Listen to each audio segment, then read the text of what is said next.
पोता कहा कि पोती के? पोती नहीं, लोग पोता हो तो अकीका करते हैं, पोती हो तब बड़ी मुश्किल से। हाँ, बेटा हो तो खुशी और बेटी हो तब खुशी नहीं है। खुशी है ना? एक बेटी हो तो खुशी है, दो बेटी तो हो तो, तीन बेटी हो तो, चार बेटी हो तो, पांच बेटी हो तो, वो तो दिल ने बुझो कितनी खुशी है, वो तो दिल ही समझ रहा।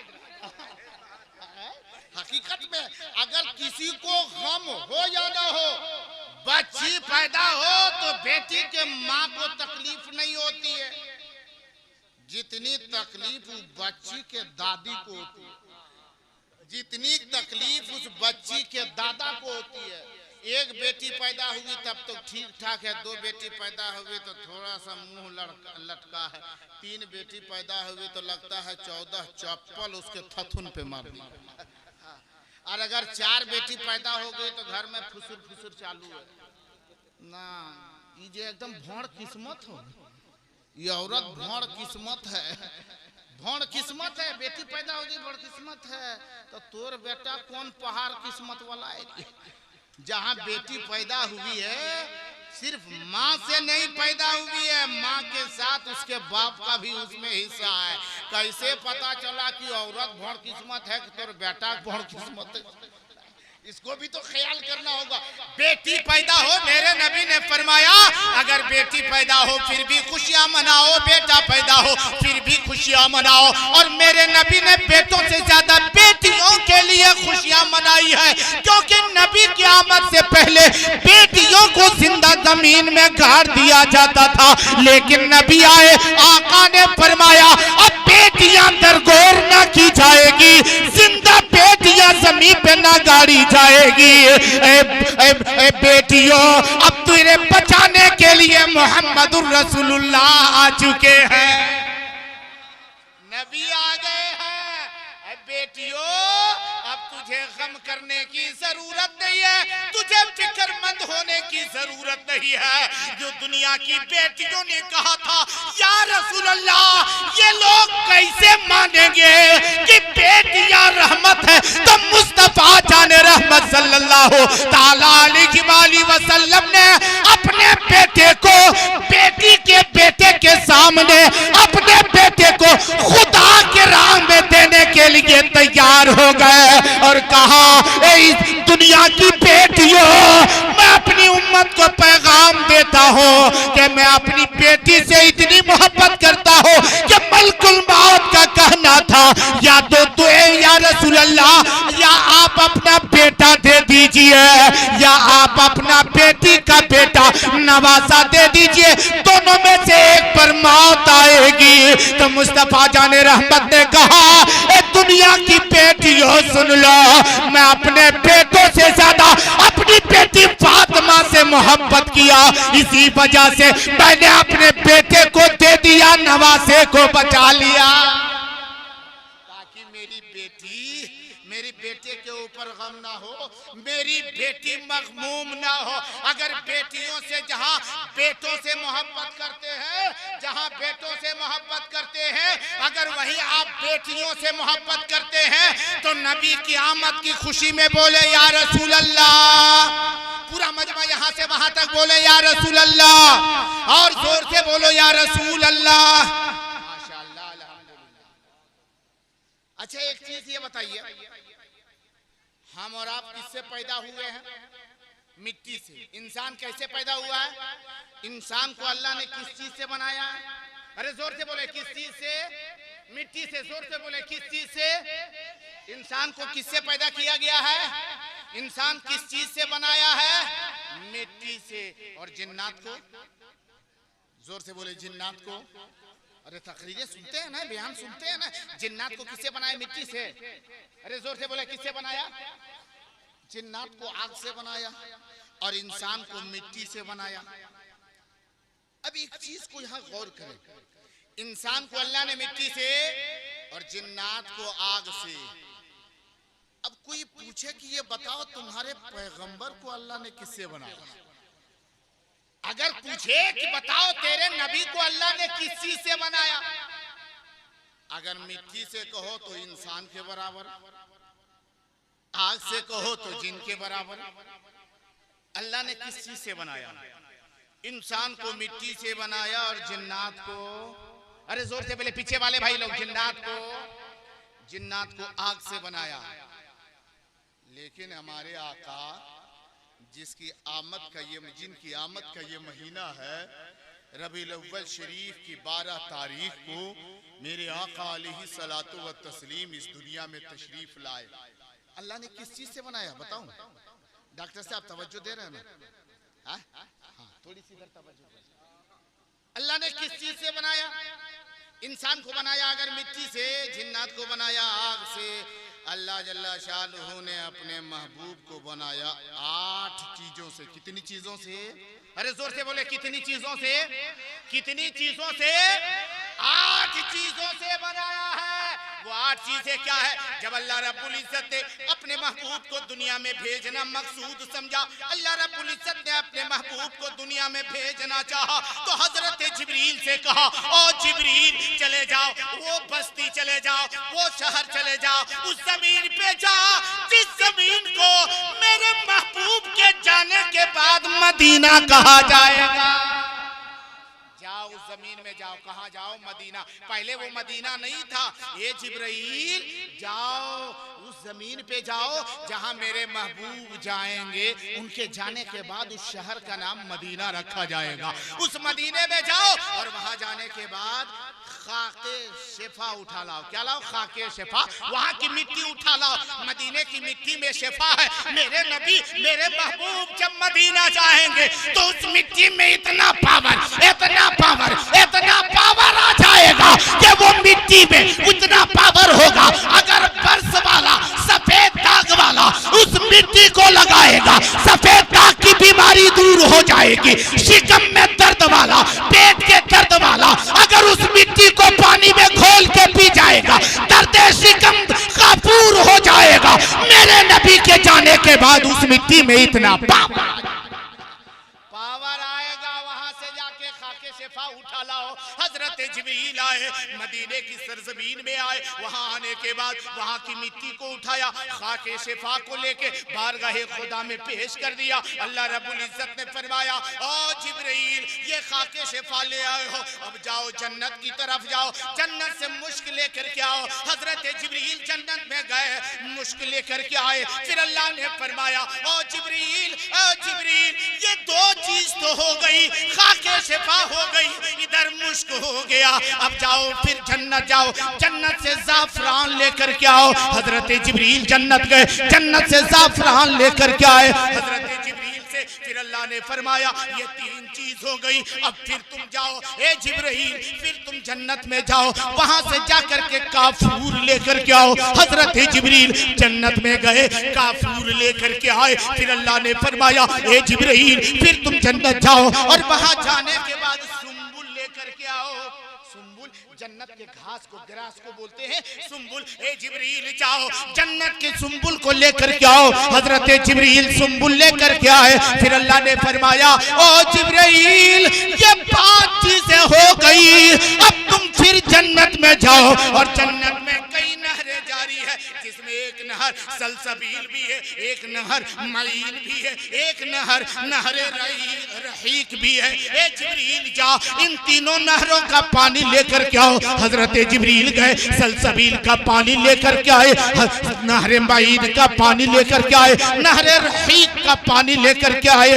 आज 3 नहर का पानी जो जन्नत से लाए गए, मुश्क जन्नत से लाया गया, जाफरान जन्नत से लाए गए, और सुंबुल भी जन्नत से लाया गया, खाके शिफा मदीने से लाया गया। ये 8 चीजें हो गई। अब हजरत जिब्रील कहने लगे, ए मौला ए परवरदिगारा, ये 8 चीजें हैं, इन 8 चीजों से तू क्या क्या बनाएगा? तो अल्लाह रब्बुल इज्जत ने फरमाया, ये देखो खाके शिफा है, मदीने की मिट्टी है, इस मिट्टी से मैं अपने महबूब का ये मुखड़ा बनाऊंगा, नबी का जस्द अक़दस बनाऊंगा, अपने महबूब का जिस्म बनाऊंगा। हजरत जिब्रील कहते हैं, ए मौला जिस्म अक़दस तो खाके शिफा मदीने की मिट्टी से तैयार कर देगा, फिर मुश्क की क्या जरूरत थी, जाफरान की क्या जरूरत थी,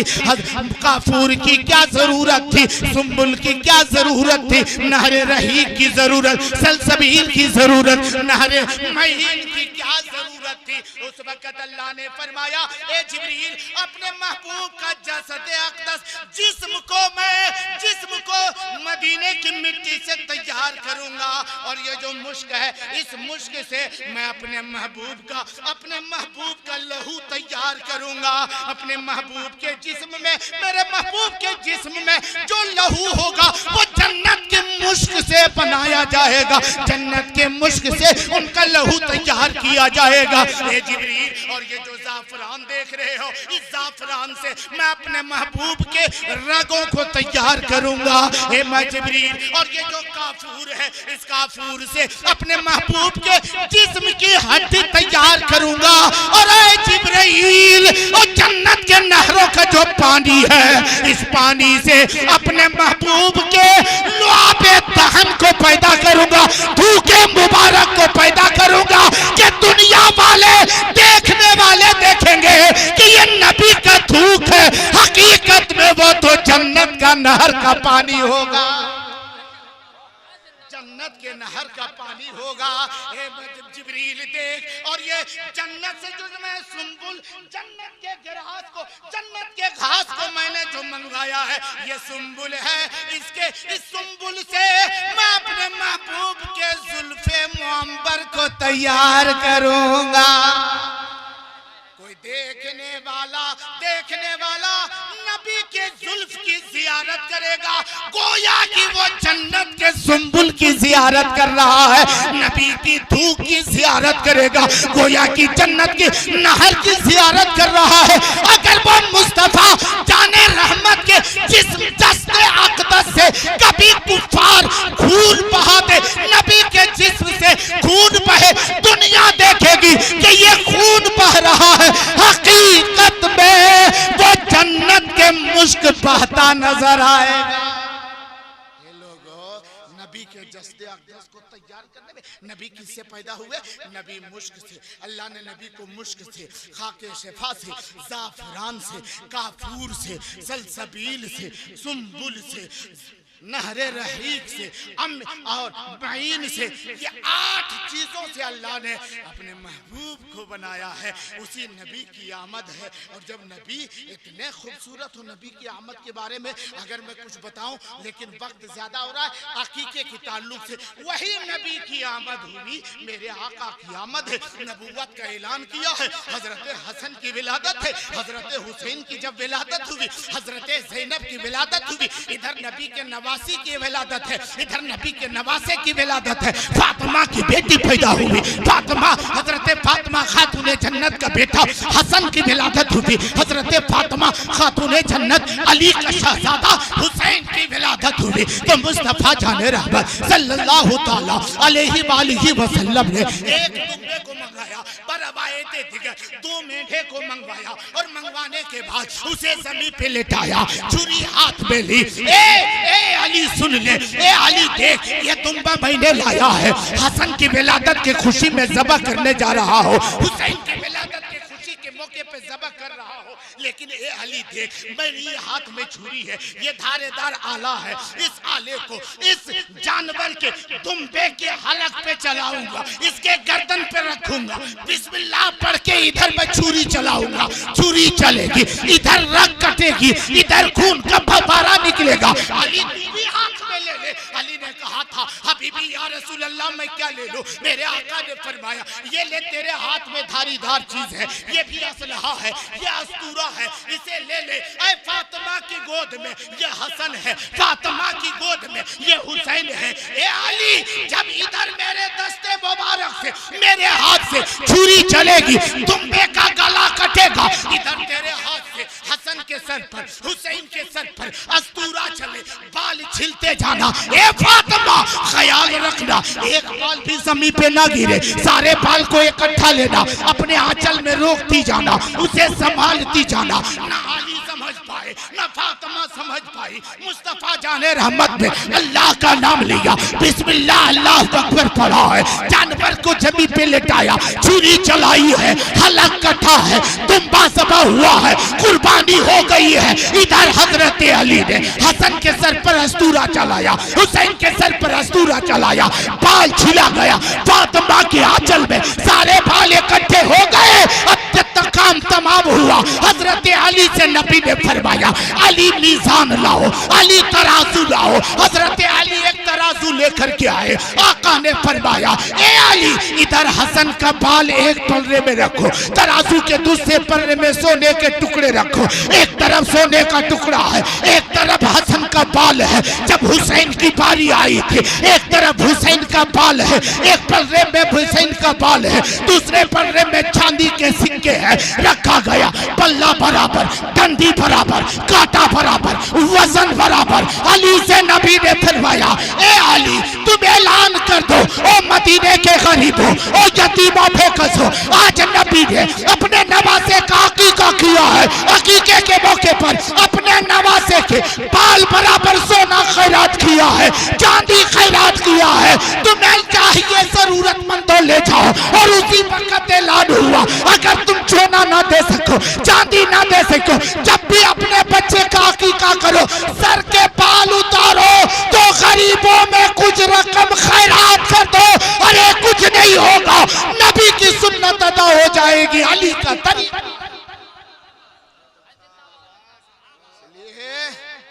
हमें और आपको चाहिए सुन्नते नबी अदा करें,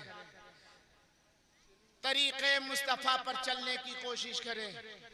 साहिब खाना मोहम्मद सलीम साहब ने अकीके के ताल्लुक से साथ ही साथ खतना। अच्छा एक चीज ये बताइए, अगर किसी बच्चे का खतना ना हो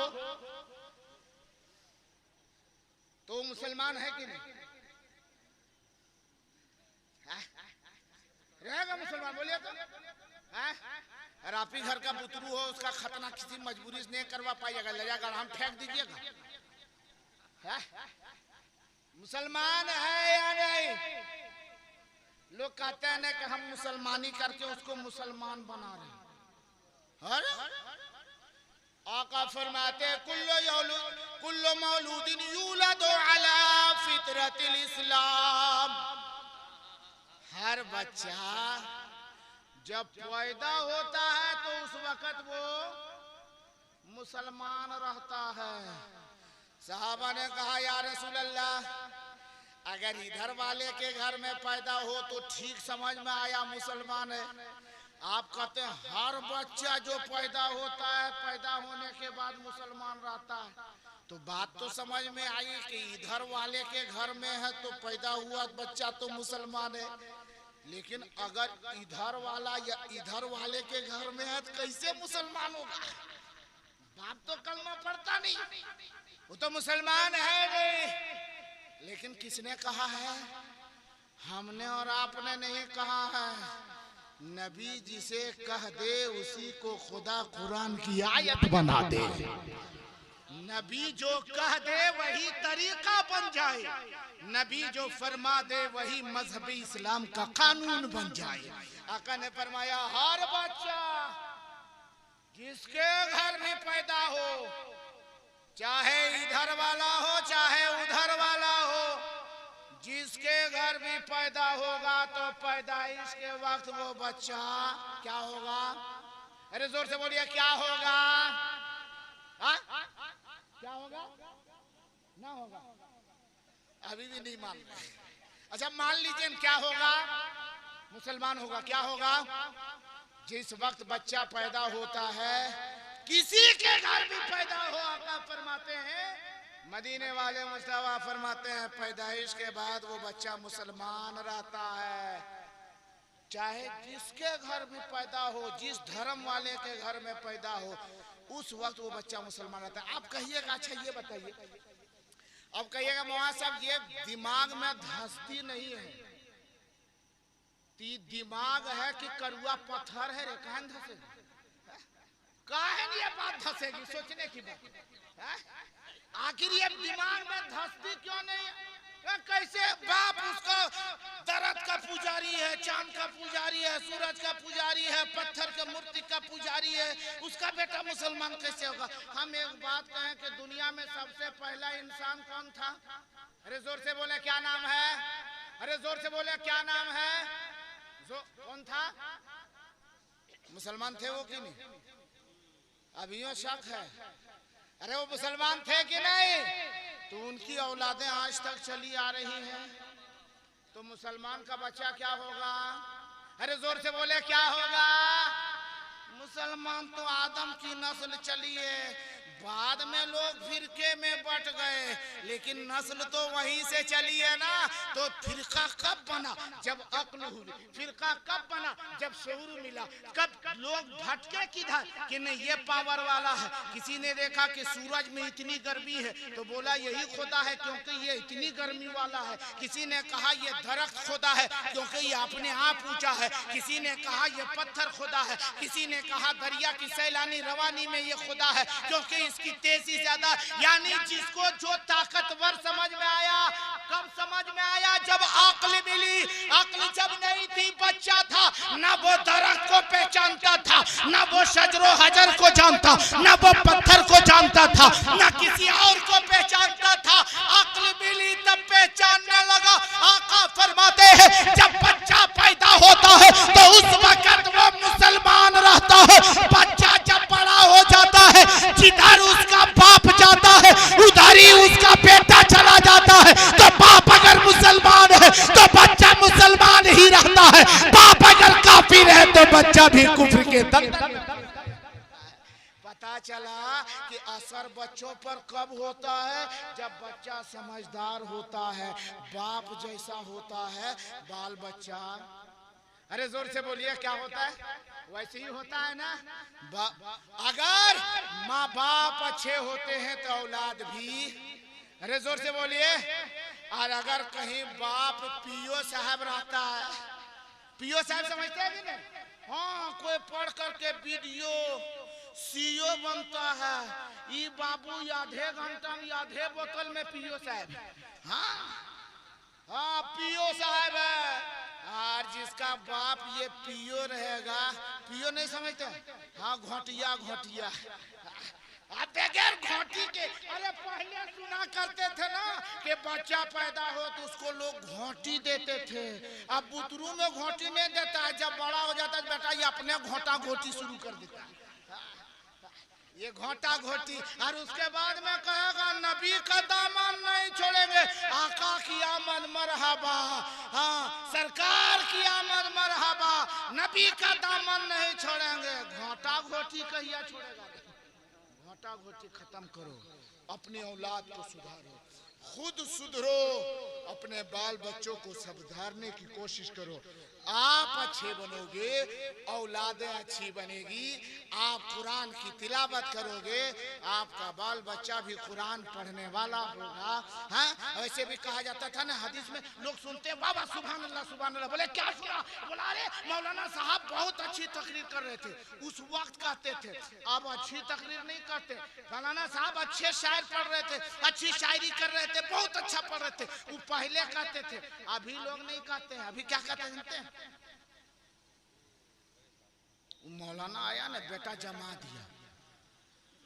हाँ अजीब बोली नहीं कहेगा बहुत अच्छा पढ़ा सो।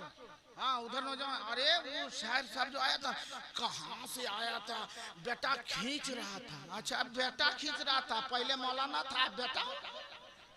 सोचने बोली कितनी गंदी हो चुकी है। हाँ? सुनो उलमा की इज्जत करो, एहतराम करो, अदब से बुजुर्गों का नाम लो, बड़ों का नाम अदब से लिया करो। माँ बाप की खिदमत करो, बच्चों के ऊपर शफकत करो, प्यार करो, बच्चों से मोहब्बत करो। घर में इस्लामी कायदा और कानून को पैदा करो, क्योंकि आप अच्छे होंगे तो आपका घर परिवार भी। अरे जोर से बोले। हाँ आप अगर नमाज पढ़ोगे आपका बच्चा देख के नमाज पढ़ेगा। आप अगर बच्चों के सामने किसी की गीबत करोगे, बच्चा भी कल गीबत करेगा। बच्चों के सामने तुम किसी को गाली दोगे, बच्चा भी कल गाली देता हुआ नजर आएगा। इसलिए हमें और आपको चाहिए अपने बच्चों की अगर जिंदगी मुस्तकबिल को सुधारना चाहते हैं, आने वाली जिंदगी को संवारना चाहते हैं, तो बच्चों के सामने हमें और आपको सब्र करके रहना होगा। अल्लाह ताला हम मुसलमानों को राह रास्त सिराते मुस्तकीम पे चलने की तौफीक और रफीक अता फरमाए। और जो मकसद थी वो अकीके का ताल्लुक से इंशाअल्लाह फिर बातें होगी। वक्त काफी हो चुका है, फिर गुफ्तगू हो गया। अस्तगफिरुल्लाह रब्बी मिन कुल्लि ज़ंबि व अतूबु इलैहि, ला इलाहा इल्लल्लाह मुहम्मदुर रसूलुल्लाह सल्लल्लाहु अलैहि वसल्लम।